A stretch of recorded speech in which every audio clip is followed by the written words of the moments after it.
Involve थी। बाद में यह पता चला कि 2 ट्रेन और एक मालगाड़ी थी, लेकिन असली वजह क्या थी, हादसा कैसे हुआ, इसे लेकर कोई क्लैरिटी नहीं आई। हालांकि जब एबीपी न्यूज ने रेलवे अधिकारियों से बात की तो एक मैप सामने आया। इसी मैप को लेकर कहा गया कि रेल हादसे की पूरी डिटेल इस मैप में मौजूद है, लेकिन चूंकि ये टेक्निकल भाषा है, इसलिए हमारे संवाददाता रविकांत ने कागज पर लिखे एक एक एलिमेंट को आसान शब्दों में समझाया, बताया कि आखिर ये इतना भीषण हादसा कैसे हुआ। 3 इसमें लाइन दिख रही है, 1 लाइन, 2 लाइन और ये कॉमन लूप। ये जो डाउन मेन लाइन है, अप मेन लाइन है, कॉमन लूप है। सबसे पहले ये जो बीच वाली है, इसमें इस पे कोरोमंडल एक्सप्रेस हावड़ा की ओर जा रही थी और डाउन लाइन पर एक दूसरी ट्रेन इस तरफ आ रही थी, यशवंतपुर एक्सप्रेस, और यहां पर एक मालगाड़ी खड़ी हुई थी। अब जब ये ट्रेन यहां से आई तो एक महत्वपूर्ण जो खबर है वो जानने की बात है कि यहां पर एक स्टार दिख रहा है। इस स्टार का मतलब है कि यहां पर सिग्नल था, ये सिग्नल दिया गया था। जब ये ट्रेन इधर से आई तो चूंकि सिग्नल दिया हुआ था तो ये अपनी फुल स्पीड से आ रही थी, 125 किलोमीटर प्रति घंटे की रफ्तार से। यहां पर एक कैची होती है, जहां पर ये तीर का निशान आप देख रहे हैं, एक तीर का निशान के साथ एक लकीर है जो इस लाइन से इस लाइन को जोड़ती है।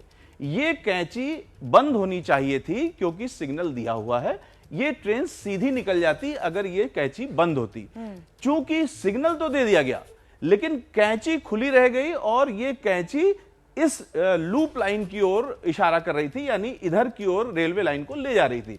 ऑटोमेटिकली ये सिग्नल देख करके ये फुल स्पीड पर ट्रेन आई, लेकिन कैची इधर की ओर होने की वजह से ट्रेन इस लूप लाइन में चली गई। लूप लाइन में जब गई तो यहां पर एक पहले से गाड़ी खड़ी थी, मालगाड़ी, और वो 125 किलोमीटर की रफ्तार से जाकर के मालगाड़ी टकरा गई। यानी अपलाइन पर हावड़ा से चेन्नई जाने वाली कोरोमंडल एक्सप्रेस थी। लूप लाइन पर मालगाड़ी खड़ी थी जिससे कोरोमंडल एक्सप्रेस डिरेल होकर टकराई और इसकी बोगियां तीसरे ट्रैक पर जा गई। ये ट्रेन आ रही है, हावड़ा की ओर जा रही है।